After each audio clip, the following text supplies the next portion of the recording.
দাওয়াতি স্পেশাল মজাদার একটা ডিমের কোরমার রেসিপি শেয়ার করছি, আশা করছি আপনাদের কাছে ভালো লাগবে।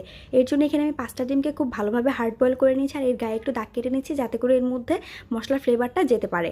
এখন অন্যদিকে একটা প্যানের মধ্যে 1/4 কাপের মতো দিয়ে দিচ্ছি রান্নার রেগুলার তেল। তেলটা গরম হয়ে গেলে আমি ডিমগুলো দিয়ে সামান্য একটু নেড়েচেড়ে ভেজে নিচ্ছি। এ পর্যায়ে একটু সাবধানে ভাজবেন যাতে করে ডিমের মধ্যে তেলের ছিটা না পড়ে। এখন ডিমগুলো তুলে এর মধ্যে আমি দিয়ে দিচ্ছি আস্ত কিছু গরম মশলা। গরম মশলাটা সামান্য একটু ফোড়ন দিয়ে এর মধ্যে আমি আধা কাপ দিয়ে দিচ্ছি পেঁয়াজ বাটা, দিচ্ছি 1 টেবিল চামচের মতো আদা রসুন বাটা, 2 চা চামচের মতো কাজু বাদাম বাটা। এখন এই মশলাটাকে খুব ভালোভাবে কষিয়ে নিতে হবে।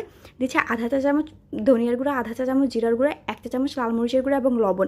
এটা দিয়ে আমি খুব ভালোভাবে কষিয়ে নিচ্ছি। কষানো হয়ে গেলে এখন ডিমটা দিয়ে এটাকে আমি আরও একটু কষিয়ে নিচ্ছি। এখন এর মধ্যে দিয়ে দিচ্ছি 1 কাপের মতো লিকুইড দুধ। চেষ্টা করবেন এখানে লিকুইড দুধ ব্যবহার করার জন্য। নেড়েচেড়ে মিশিয়ে দিয়ে ঢাকনা দিয়ে ঢেকে অপেক্ষা করছি ফুটে ওঠা পর্যন্ত।